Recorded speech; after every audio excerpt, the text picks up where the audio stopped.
Well, thank you all so very much, and I want to thank the Northern Illinois Tea Party for allowing the Campaign for Liberty to help sponsor this event. It was we enjoyed helping to plan it and making this night possible, so I'm glad that the Campaign for Liberty was able to participate in this and help put it on. I'm going to be talking tonight about the fair tax, and I know a lot of people who support the fair tax and a lot of people who don't support it. And while I'm not in favor of it, and I'm going to be explaining the reasons why I don't favor the fair tax, this is a decision that you need to make for yourself, and like all other things that you hear like in the mainstream news, there's always two sides to the story. So I'm going to be giving you the other side of the story, and you have to make an educated decision for yourself on whether you are going to support this or not. So some practical arguments against the fair tax. H.R. 25, the bill in the House, it only repeals subtitle A and C of the Internal Revenue Code. That means it doesn't get rid of everything that needs to get rid of, like the IRS.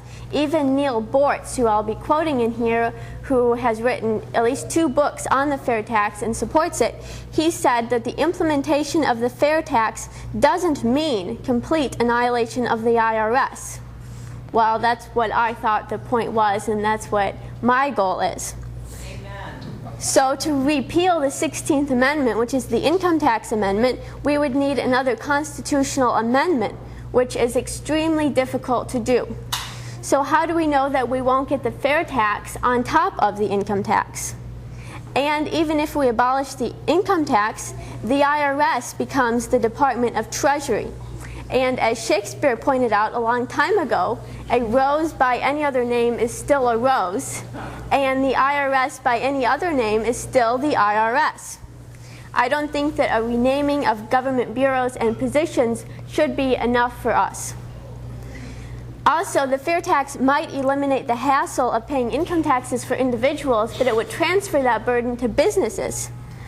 The burden of having to file taxes every year would fall on businesses and make it much more difficult for them to provide their goods cheaply.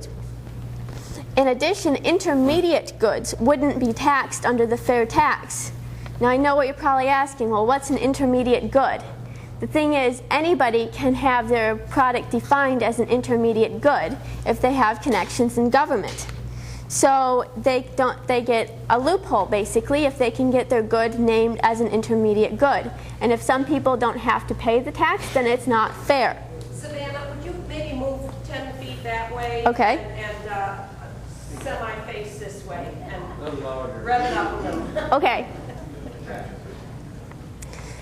Does anyone think that government spending is out of control? Yeah. Yes. But the fair tax does nothing to curb government spending. It is revenue neutral. So the amount of taxes that the government collects now and the amount of money that they spend will stay the same under the fair tax. The government spends about $3 trillion a year. 90% of that is unconstitutional. Would you be happy with the status quo? No. We shouldn't be satisfied with that at all. Also, the fair tax is progressive. It unfairly impacts rich people. When you spend under the fair tax, you get taxed for spending. Well, who spends more, the rich or the poor? Obviously, richer people are going to spend more. Neil Bortz said in his book that a progressive tax system is Marxist. That's what the fair tax is. We shouldn't target rich people. Rich people make our lives better as long as they aren't politicians earning their money.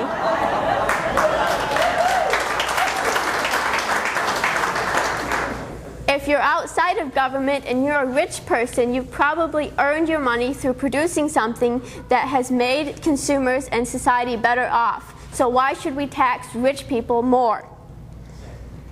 Also, something that comes into play here is uncertainty about what the fair tax will actually do.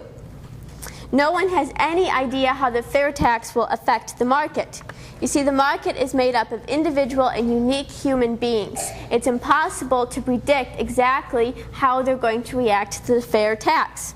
So while fair taxers can predict a general trend, they can't predict actual numbers on government revenue or spending. It is the height of hubris or pride to claim to predict the actions of millions of unique individuals in America. Also, the current tax code that we have, when it was implemented, was just as simple as the fair tax is now. So how do we know that the fair tax isn't going to get just as complicated? And how do we know that they're not going to put in another income tax? I'm going to look now at some of the so-called benefits of the fair tax and some of the words that are often used. Obviously, one of those words is the word fair. Well, who defines what is fair? Life isn't fair, and for people to go around asking for everything to be fair sounds like a 5-year-old child. Advocates of liberty and less government should focus not on the fairness of taxes, but on the lowness. This idea is based on the fallacy that government theft or taxation should be done in a fair manner instead of eliminated altogether. Also, the fair tax is supposed to be simple. If the government said, we're taking 100% of your income, that would also be very simple. There wouldn't be any tax forms to fill out and no loopholes. They just get it all. So simple really doesn't mean that much. Also, they say that the fair tax is efficient. Well, efficiency involves doing something, and our attitude towards the efficiency all depends on whether the thing being done is good or bad. For an extreme example, Hitler in the 30s was very efficient in what he wanted to do. Now, I'm not comparing the fair tax to what Hitler did in the Holocaust. I'm simply saying that efficiency doesn't always mean that what's being done is good. The fair tax is also said to be voluntary. Neil Bort says that the fair tax is voluntary. But, as some have pointed out, it's only voluntary in the same way that the income tax is voluntary. You see, if you don't earn an income, you don't have to pay the income tax. So, the fair tax won't deal with the problem of big government and out-of-control spending. As Ron Paul said, the real issue is total spending by government, not tax reform. The fair tax may be instituted on top of the income tax, so there's no promise that the income tax will be done away with before the fair tax is added. We also don't know what the government will add to the fair tax in the process of passing it. We don't know how people will respond to the fair tax, and we can't predict the reactions of millions of Americans to the fair tax. We can't define what is fair. It's fuzzy and open to interpretation by the government. And lastly, a value-added sales tax isn't any better than an income tax. Murray Rothbard, a modern free market economist, said, the consumption tax, or a tax on sales, can only be regarded as payment for permission to live. It implies that a man will not be allowed to advance or sustain his life unless he pays, off the top, a fee to the government for permission to do so.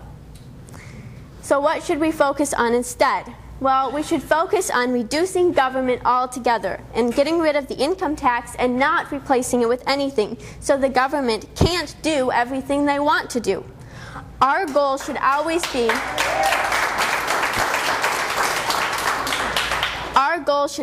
be less government and more liberty. Thank you.